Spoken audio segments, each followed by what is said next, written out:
ప్రభుత్వ ఉత్తర్వుల ప్రకారం నేను Future City police commissioner of పోలీస్గా ఛార్జ్ తీసుకోవడం జరిగింది.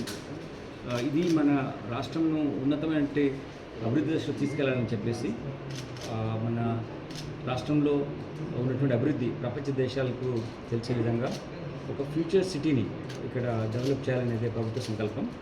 దాంట్లో ఒక డెవలప్మెంట్ అడ్మినిస్ట్రేషన్లో భాగంగా అన్ని డిపార్ట్మెంట్స్ కలిసి పోలీస్ అడ్మినిస్ట్రేషన్ కూడా, పోలీస్ యంత్రాంగం కూడా శాంతి భద్రతలు పరిరక్షించి మంచి అభివృద్ధిలో మన రాష్ట్రం ముందుకెళ్ళాలి. మనకి ఏదైతే ఇక్కడ ఇదే ప్రాంతంలో మనము తెలంగాణ రైజింగ్ గ్లోబల్ సమ్మిట్ నిర్వహించుకున్నాం.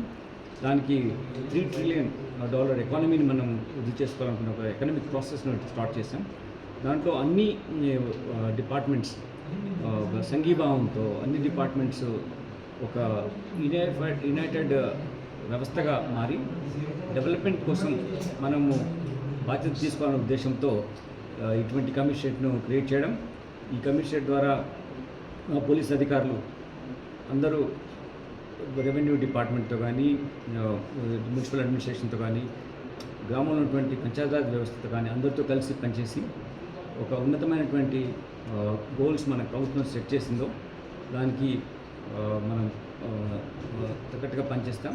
ఈ అవకాశం ఇచ్చినందుకు నేను మన గౌరవ ముఖ్యమంత్రి గారికి, మన రాష్ట్ర ప్రభుత్వానికి నేను ఇళ్ళ కృతజ్ఞతలు తెలియజేస్తున్నాను. మా అధికారులందరూ ఇంతకుముందు ఇంతకుముందు ఉన్నటువంటి కమిషనరేట్లో భాగం కాబట్టి అధికారులంతా తెలిసిన అధికారులే.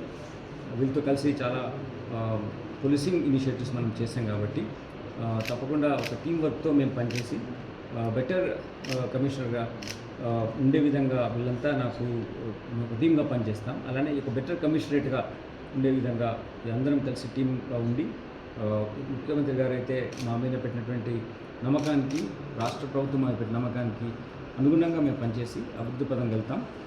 ఇక్కడ ఉన్నటువంటి పోలీసింగ్ రిక్వైర్మెంట్స్ మీద, హెల్త్ నీడ్స్ పైన పూర్తి అవగాహన ఉన్నది కాబట్టి మా అధికారులందరూ సమర్థవంతంగా పనిచేయడానికి కృతజ్ఞతతో ఉన్నారు.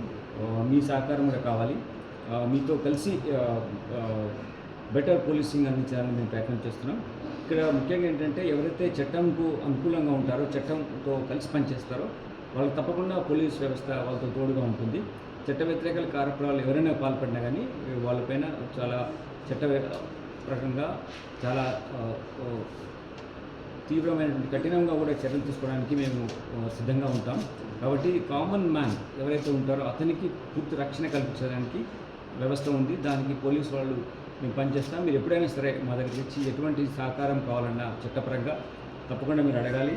మేము ముఖ్యంగా మాకున్నటువంటి బేసిక్ అంటే visible policing, quick response and use of technology, ఇది బేసిక్గా BQT అనే ఒక విధానంతో బెటర్ సర్వీస్ డెలివరీ చేయాలనే ఉద్దేశంతో ఉన్నాం.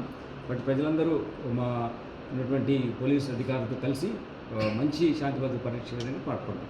Thank you.